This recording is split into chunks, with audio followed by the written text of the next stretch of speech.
नमस्कार। जन जन की बात में आप सभी का स्वागत है। मैं हूं जुबी निशा।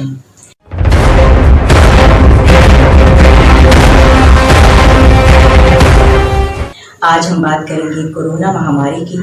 हम बात करेंगे कोरोना वायरस की। आज हम बात करेंगे कोरोना महामारी से उत्पन्न हुई अनेकों समस्याओं की।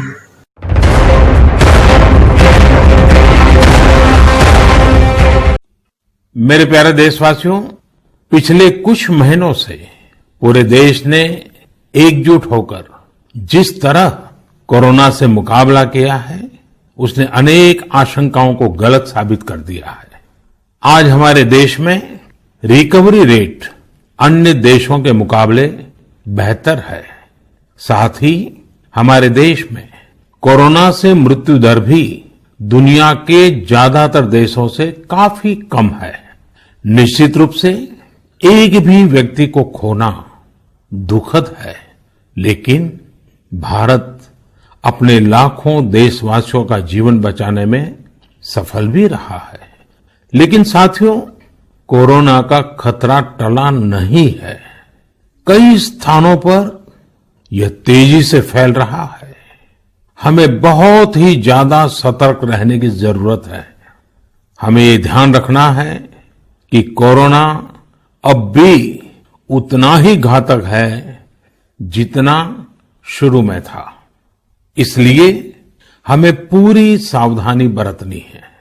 चेहरे पर मास्क लगाना या गमछे का उपयोग करना, 2 गज की दूरी, लगातार हाथ धोना, कहीं पर भी थूकना नहीं, साफ सफाई का पूरा ध्यान रखना, यही हमारे हथियार हैं जो हमें कोरोना से बचा सकते हैं। कभी कभी हमें मास्क से तकलीफ होती है और मन करता है कि चेहरे पर से मास्क हटा दें। बातचीत करना शुरू करते हैं, जब मास्क की जरूरत होती है ज्यादा, उसी समय मास्क हटा देते हैं। ऐसे समय मैं आपसे आग्रह करूंगा, जब भी आपको मास्क के कारण परेशानी फील होती हो, मन करता हो उतार देना है, तो पल भर के लिए उन डॉक्टर्स का स्मरण कीजिए, उन नर्सों का स्मरण कीजिए, हमारे उन कोरोना वॉरियर्स का स्मरण कीजिए। आप देखिए, वो मास्क पहन करके घंटों तक लगातार हम सबके जीवन को बचाने के लिए जुटे रहते हैं। 8-8, 10-10 घंटे तक मास्क पहने रखते हैं। क्या उनको तकलीफ नहीं होती होगी? थोड़ा सा उनका स्मरण कीजिए, आपको भी लगेगा कि हमें एक नागरिक के नाते इसमें जरा भी कोताही न बरतनी है, न किसी को बरतने देनी है। एक तरफ हमें कोरोना के खिलाफ लड़ाई को पूरी सजगता और सतर्कता के साथ लड़ना है, तो दूसरी ओर कठोर मेहनत से व्यवसाय, नौकरी, पढ़ाई, जो भी कर्तव्य हम निभाते हैं, उसमें गति लानी है, उसको भी नई ऊंचाई पर ले जाना है। पूरा विश्व आज इस कोरोना वायरस की चपेट में है। इस बीच संक्रमण के मामले में भारत विश्व में दूसरे स्थान पर पहुंच गया है, लेकिन सरकार और प्रशासन खामोश है। लगभग सब कुछ अनलॉक सा हो रहा है। लोग रोजगार के लिए बाहर जाने को मजबूर हैं और साथ ही घर में कोरोना वायरस लाने के लिए भी मजबूर हैं। आखिर लोग क्या करें? बाहर जाएंगे तो समस्या है और घर में रहेंगे तो उससे भी बड़ी समस्या है। वैसे ही बात कोरोना के दावे को लेकर भी की जा रही है। दावा काफी है, मगर दवा अब तक नहीं आई है। जो भी दावे हैं वो सब इम्यूनिटी बूस्टर के रूप में हैं। सच माने तो कोरोना का इलाज है ही नहीं, ये जग जाहिर है, लेकिन अस्पताल इलाज कर रहे हैं और मोटी रकम भी वसूल कर रहे हैं।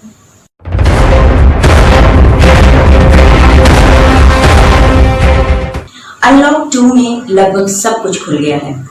सब लोग घर से बाहर निकल पड़े हैं। कोरोना मरीजों की संख्या बढ़ती जा रही है। अस्पतालों में बेड की संख्या कम होती जा रही है। प्राइवेट अस्पतालों में इलाज के लिए मोटी रकम वसूली जा रही है। कोरोना का दर्द वही समझ सकता है जिसके घर पर कोरोना ने दस्तक दे दी है। चले 5-5, 6-6 हजार का 10-10 इंजेक्शन मंगाते हैं। मेरे भाई को 4-5-6 इंजेक्शन लगा दिया। और मेडिकल में इंजेक्शनों के लिए ये इंजेक्शन का ये पेपर लेके आओ, वो पेपर लेके आओ, ये चालू है। काला बाजार को 2.5 बजे 13,000 का इंजेक्शन मंगाया है, वो लगाने के बावजूद ही बोलते हैं अभी कुछ नहीं हो सकता है। 6,000 रुपए का इंजेक्शन, अभी हम लोग 6 इंजेक्शन लेके आए। 36,000 का इंजेक्शन फिर दिया होगा, 6 इंजेक्शन। उसके बाद में 3 इंजेक्शन दिया, 5 मिनट में बोलता है 3 इंजेक्शन लगाया, 5 मिनट में मेरा भाई गुजर गया। ऐसा कैसा होगा बताओ मेरे को। ये भ्रष्टाचार चलो, भ्रष्टाचार चलो। डुप्लीकेट मिल रहा है, पैसा लूटा लूट चालू है। इस महामारी के दौरान कुछ अजब गजब देखने को मिल रहा है। जब मात्र 8 मरीज भारत में थे तब भारत बंद था, सभी लोग घर के अंदर थे। आज आंकड़ा 14 लाख पहुंच गया है, तब सब कुछ खुल गया है, सब सड़क पर उतर आए हैं। ऐसे में कोरोना महामारी की रोकथाम हो पाएगी? ये एक महत्वपूर्ण सवाल है। लोग अस्पताल पहुंचने से पहले मर रहे हैं, या फिर इमरजेंसी डिपार्टमेंट में मर रहे हैं, या 24 घंटे के अंदर में मर रहे हैं। इसे सडन डेथ बोलते हैं। Covid sudden death is known, fulminant covid is known. Fulminant covid का मतलब है कि एकदम से आपको सांस फूला और सांस फूलने के बाद में 24-48 घंटे में आपकी डेथ हो गई। एक तरफ तो हम कह रहे हैं डरो नहीं, दूसरी तरीके से डॉक्टर के अग्रवाल कह रहे हैं कि डेथ हो सकती है। कंफ्यूजन है ये तो? जी नहीं, कोई कंफ्यूजन नहीं है। सब लोगों को अपने घर में ऑक्सीजन नापना है। अगर आपको बुखार है, अनवेल लग रहा है, ऑक्सीजन नापो। ब्रेथलेस मिलने से पहले साइलेंट हाइपोक्सिया होगा। कम से कम 1-2 दिन तक आपको साइलेंट हाइपोक्सिया होगा, आपका ऑक्सीजन लेवल गिरेगा। कभी भी ऐसा नहीं होगा कि आज ही बुखार आया और आज ही आपका सांस फूल गया और कल आपकी डेथ हो गई, ऐसा नहीं होगा। ज्यादातर समय में बुखार के बाद में सांस फूलने में कम से कम 2 दिन का डिफरेंस आएगा। सिम्टम्स 5 दिन में आते हैं तो बुखार 8वें, तो ब्रेथलेसनेस 8वें दिन होती है। 3 दिन का समय होता है जहां पे साइलेंट हाइपोक्सीमिया हो सकता है। अगर आप उस टाइम पे पकड़ लो कि ऑक्सीजन की कमी हो रही है और उस टाइम पे आप एग्रेसिव ट्रीटमेंट चालू कर दो, तभी आपको मोर्टेलिटी कम होने के चांसेस हैं।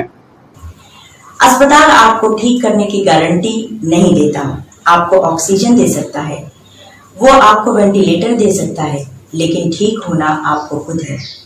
कोरोना को आपको खुद ही हराना है, मौत को खुद ही हराना है। याद रखिए, आप ये मत करिए कि वो बुखार है, क्रोसिन लेंगे ठीक हो जाएगा। इस मौसम में हर बुखार कोविड है। एवरी बुखार is Covid and nothing else. अगर आपको बुखार है, समझ लीजिए कोविड है, इमीडिएटली एसपीओ2 सुबह शाम चेक करें। अगर आप एसपीओ2 को मिस कर रहे हैं टाइमली, और अगर आपका एसपीओ2 कम हो रहा है, इमीडिएटली ऑक्सीजन चालू करें और अस्पताल का इंतजाम करें। क्योंकि समय पे अगर आपको ट्रीटमेंट मिल गया तो आप मोर्टेलिटी कम कर सकते हो, जीरो तो कोई नहीं कर सकता। इसलिए आज के दिन में बुखार को इग्नोर ना करें और खांसी या ब्रेथलेसनेस होने का इंतजार ना करें। लेकिन सवाल ये भी है कि कोरोना को हराने के लिए जो दिशा निर्देश जारी किए गए हैं, क्या उसका सख्ती से पालन हो रहा है? ओके, फंबल आया था बीच में। देखिए, दिल्ली में पूरी तरीके से डेटा को छुपाया जा रहा है और जो भी डेटा सामने आ रहा है उसको इस तरीके से प्रस्तुत किया जा रहा है और उसके अंदर कई अखबारें और कई चैनल जो कि एडवर्टीजमेंट्स के बोर्ड से दबे हुए हैं, मैं बड़ा साफ ये कह रहा हूं, वो लोग उसको इस तरीके से प्रस्तुत कर रहे हैं जैसे कि दिल्ली सरकार की बहुत बड़ी अचीवमेंट है।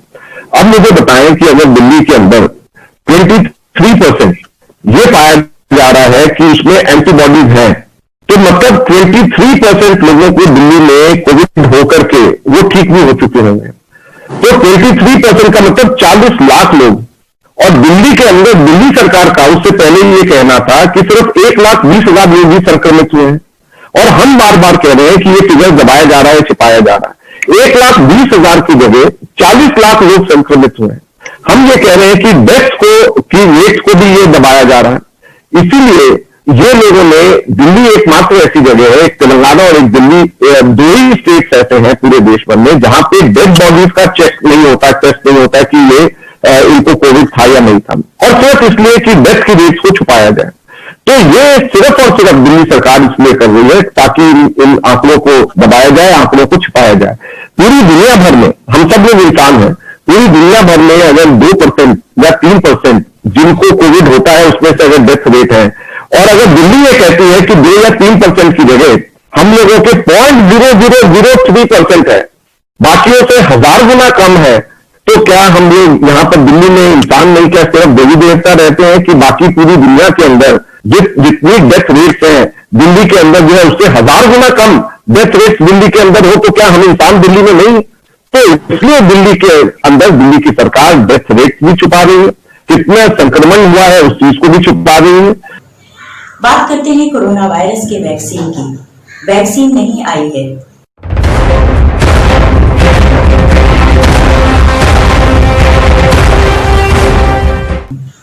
लेकिन सच ये है कि अभी तक बाजार में वैक्सीन नहीं आई है और आने में अभी समय भी लगेगा।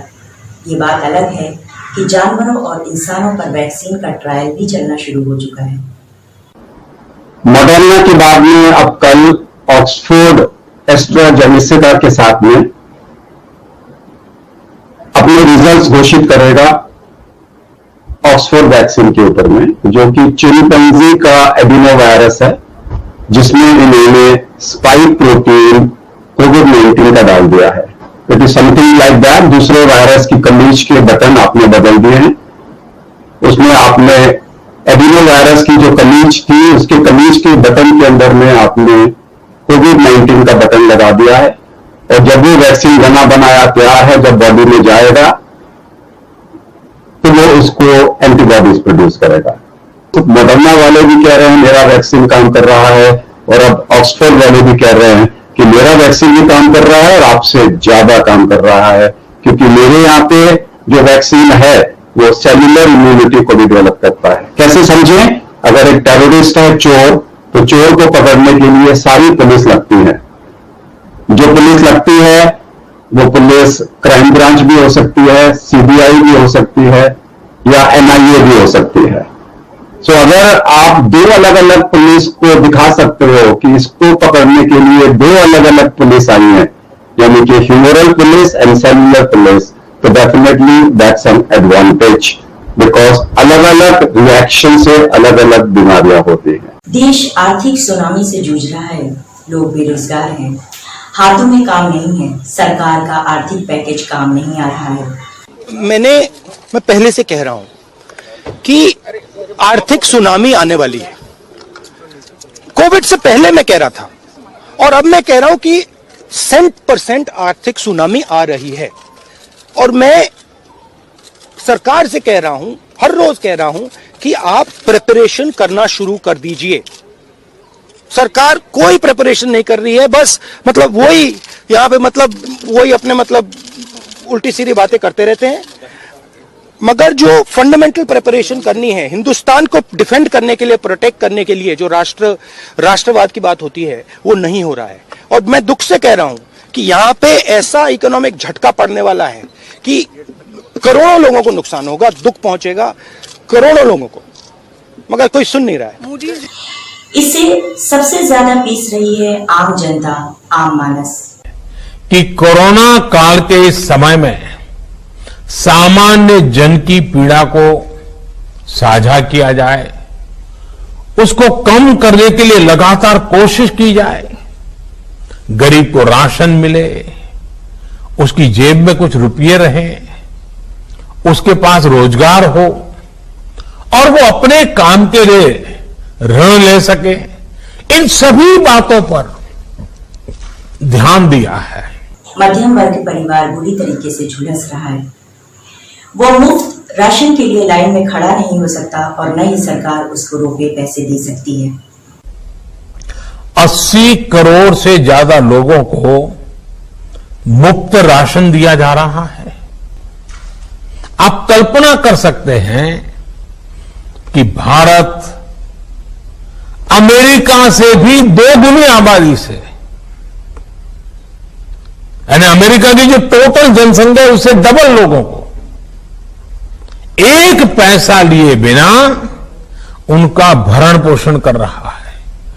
गरीबों के जनधन खाते में हजारों करोड़ रुपए जमा कराना हो या फिर गरीबों के, श्रमिकों के रोजगार की चिंता, छोटे उद्योगों को, रेहड़ी ठेला लगाने वालों को आसान ऋण उपलब्ध कराना हो या खेती, पशुपालन, मछली पालन और दूसरे कामों के लिए ऐतिहासिक फैसले और सरकार ने लगातार काम किया है।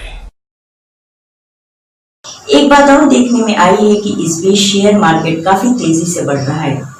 जब देश में मात्र 8 मरीज थे तो और कोरोना की शुरुआत हो रही थी तब शेयर मार्केट लड़खड़ा गई थी। लेकिन जैसे जैसे कोरोना मरीजों का आंकड़ा बढ़ता जा रहा है वैसे शेयर मार्केट का इंडेक्स भी ऊपर की तरफ बढ़ता चला जा रहा है। ये बड़े गजब की बात है।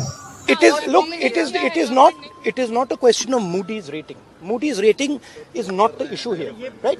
We have come into a mindset which is Mr. Narendra Modi's mindset that we are rated by some outsiders. I'm not bothered what the outsiders are saying. Okay, I understand what our strengths are. Now, the problem is that these people do not believe in our strengths.